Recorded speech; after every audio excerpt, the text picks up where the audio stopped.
घडामोडींना वेग आला असून रोज एक नवीन उलथापालथ बघायला मिळत आहे। नुकताच काही दिवसांपूर्वी खटाव माणचे राष्ट्रीय काँग्रेसचे विद्यमान आमदार जयकुमार गोरे यांनी भाजपचे उमेदवार रणजितसिंह नाईक निंबाळकर यांना आपल्या कार्यकर्त्यांचा जंगी मेळावा घेऊन पाठिंबा दिला होता।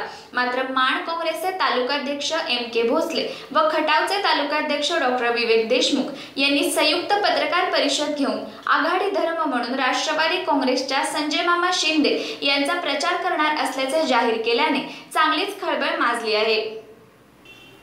वडूज येथील राष्ट्रीय काँग्रेसचे माजी मार्केट कमिटी सभापती अशोकराव गोडसे यांचे निवासस्थानी पत्रकार परिषद घेऊन हा निर्णय जाहीर करण्यात आला।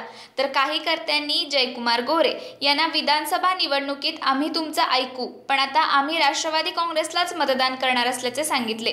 यामुळे खटाव माणमध्ये आमदार जयकुमार गोरे समर्थक फक्त भाजपच्या उमेदवारास मदत करतील असं असलं तरीही राष्ट्रवादीपासून फारकत घेतलेले शेखर गोरे यांचं मोठ्या प्रमाणात असणारे एक गठ्ठा मतदान मात्र भाजप उमेदवाराला मिळणार आहे। जादा लीड दिल्याने येथील भाजपसाठी शेखर गोरे कदाचित हिरो ठरतील, पण राष्ट्रवादी काँग्रेसच्या रोषाला कायम संघर्ष करणाऱ्या जयकुमार गोरेंना येत्या विधानसभा निवडणुकीत मदत करून ही राष्ट्रवादी आघाडी धर्म पाळणार का याचाही विचार करणं आवश्यक आहे।